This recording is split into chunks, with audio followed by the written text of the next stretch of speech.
Good evening, America. Welcome back to the Satirical News Dolls, where we bring you the truth, the whole truth, and nothing but the truth, except with a lot more yelling, glitter, and pizzazz. I'm John Adams. And I'm Candice McKnight. Tonight, we've got a guest philosopher stepping into the dollhouse. The one, the only, Paul Lantz. A man who took one look at the Maga mindset and said, oh, this deserves a serious TED Talk, and maybe a wellness check. Paul's here to explain why MAGA folks stay madder than a Karen being denied coupons. Do you want to know why MAGA's never happy? I'm going to tell you a story. There was a movie with the Joker and Bruce Wayne with Heath Ledger before he passed away.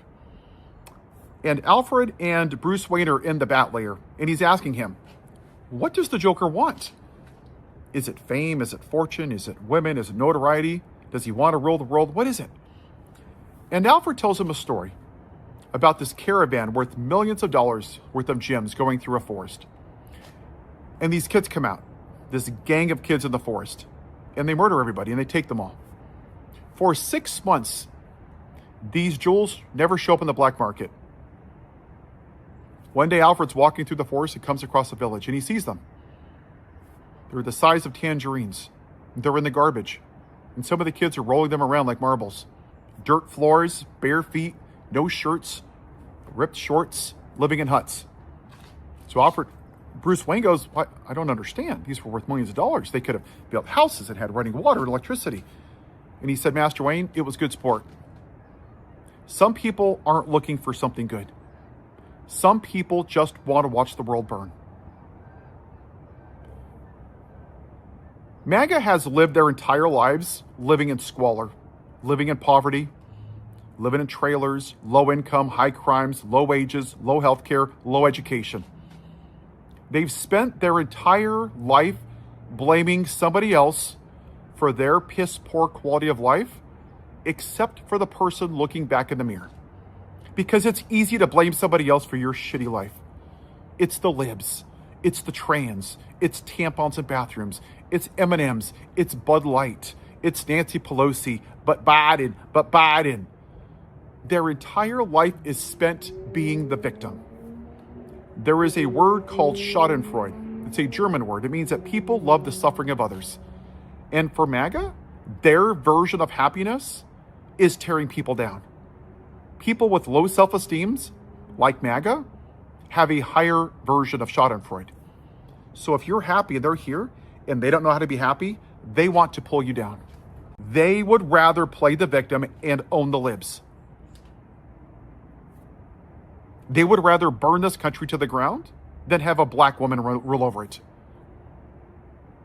They went to the voting booth and voted for a rapist, a felon, a pedophile, an insurrectionist, tax fraud, the most morally bankrupt person that's ever been in that White House or probably this country. Because they would rather suffer under a white man than thrive under a black woman.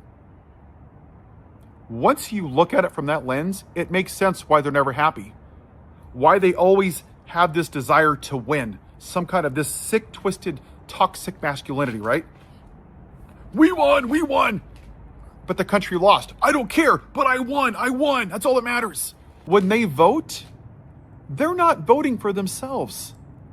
They're voting against you. That's the difference. I voted for everybody. I voted for them. They didn't even vote for themselves. When you look at it through that perspective, it makes a lot of sense. That's why they're always so unhappy and miserable and blaming everybody for their life. And they keep blaming and voting for the same Republicans again and again and again and again and again. But as long as they get to blame somebody else and be the victim, they're okay. Some people just want to watch the world burn. It's sad, but it's true. Wow, bravo, Paul. I don't think anyone could have said it better. So MAGA is basically the Joker with food stamps. No, John. MAGA is the Joker if the Joker lived in a Bass Pro Shop and blamed drag queens for potholes. Okay, I think I got it.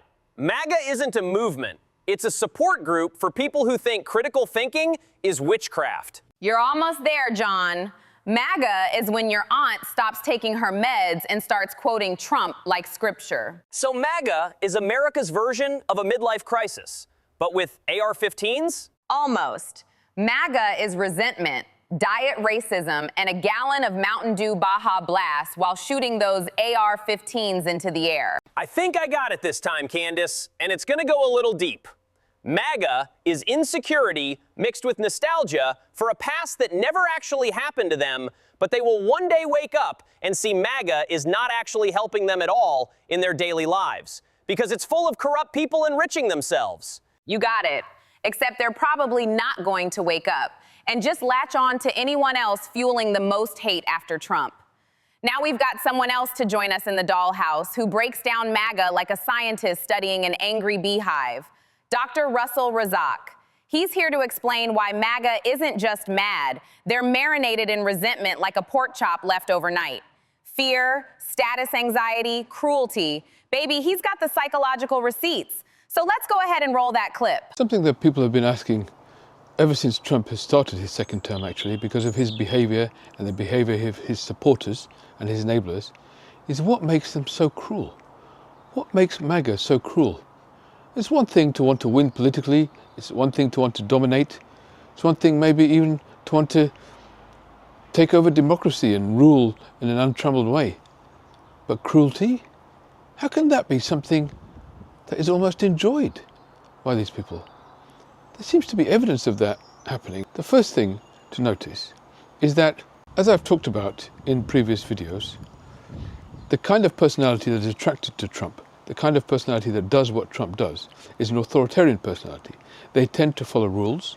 They tend to like to be led by leaders. They tend to like hierarchical and pyramidal structures where you have a leader at the top issuing all the orders and everybody falls into line behind them. More militaristic, top-down, hierarchical system. Now, the people who tend to favour that don't favour that all the time. You see, authoritarianism isn't a stable personality trait, because nobody can live their whole lives like that, right? Everybody has to engage in some negotiation, some collaboration, some back and forth in order to live their lives. So no authoritarian is authoritarian all the time. In other words, it's not a stable personality trait. It's actually a trait that can be activated at different times. And the thing that activates authoritarian personality traits is fear. First of all, Trump is very expert at stoking it. You know, he started his campaign with the idea that Mexicans are rapists and they're murderers and they're pouring into this country and they're killing us all. You know, stoking fear has been his absolute signature tune, if you like. He's very good at doing that. This American carnage, if you remember in his first inauguration, he spoke about. All of this depiction of a world to be fearful of, which Fox News and all of the other channels engage in, is a way of activating the fear, which then activates this authoritarian personality trait within people. The thing they fear the most isn't actually poverty or even crime, you see, because surveys have shown, studies have shown now, that MAGA supporters don't tend to be less well off than average people. They're not people who are very, very disadvantaged. I mean, some are, but on average, they're not more disadvantaged than the general population. Actually, the thing that unites them is a sense of loss of status.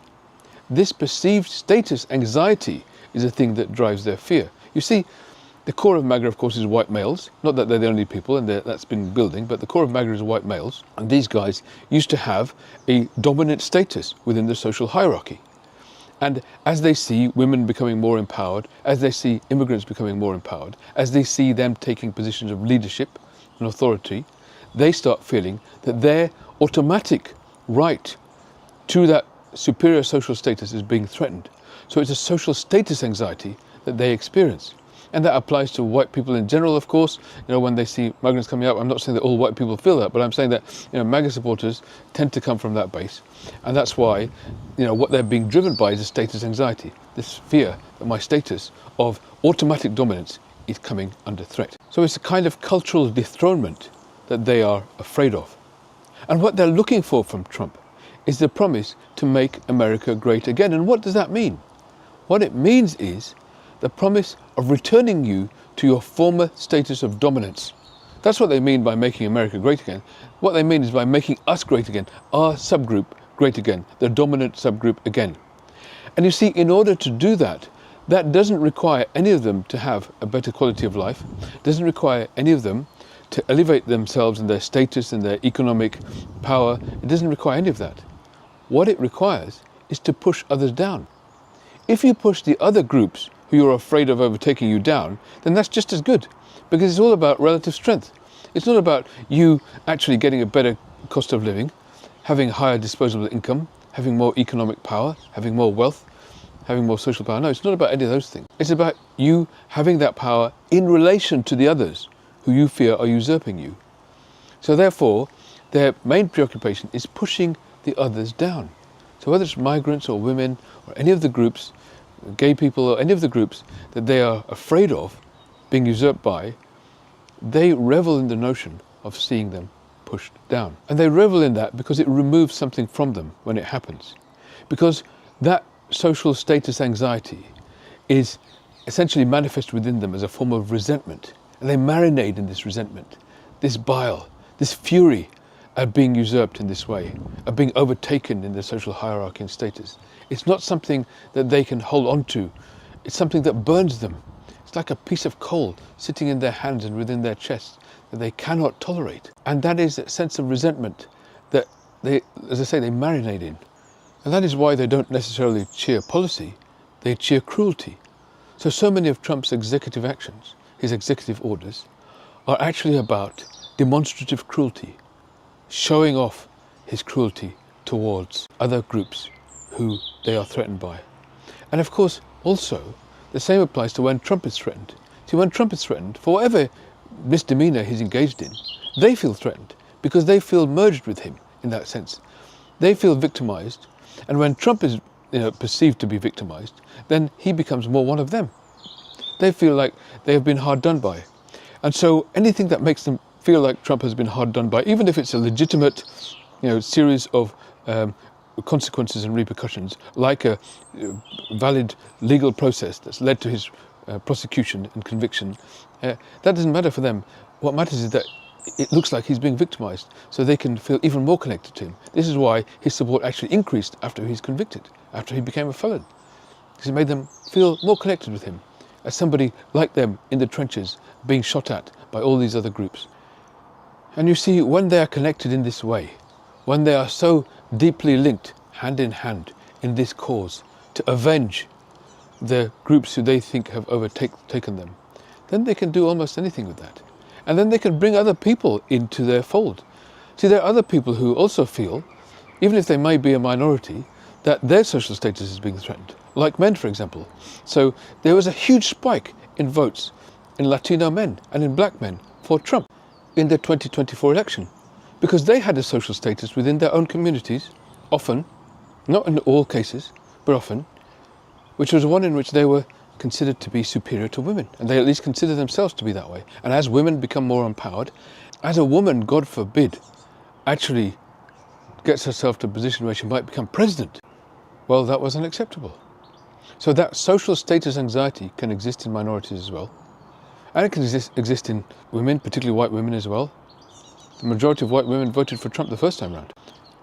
So the thing that unites them all is this social status anxiety. That is what evokes the fear, which then kicks in this authoritarian gene, if you like, that they have, and then makes them march to the tune of Trump, follow the Pied Piper to wherever he will take them. And if that Pied Piper's tune takes them to the dismantling of democracy, then so be it. That's fine with them, as long as they find their way back on top.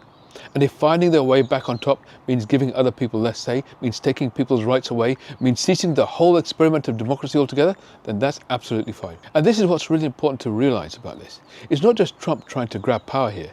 It's a whole section of America, a big chunk of America, who is perfectly prepared, willing, and excited at the idea of dismantling democracy altogether. And that's what makes this such a big existential threat. Not just Trump, but the huge pool of people from which he has arisen, and from which others will arise in future. So this isn't just a case of wishing Trump away one day. It's a case of a whole movement, a whole psychology that exists. Wow, amazing. Dr. Razzaque basically said MAGA isn't a political movement. It's a resentment cult for people terrified of equality. Yep, MAGA is terrified of losing status.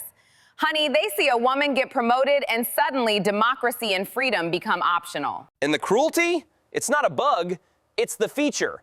Trump tweets something evil, and MAGA treats it like gospel, and Red Bull had a baby. Exactly. They don't want to win. They want you to lose. It's competitive misery. And that, folks, is why the MAGA psychology matters. It isn't just Trump. It's a whole movement of people cheering for cruelty like it's a halftime show. So stick around. We've got more chaos, more truth, and probably more Bubba updates coming soon. See you later. Bye-bye.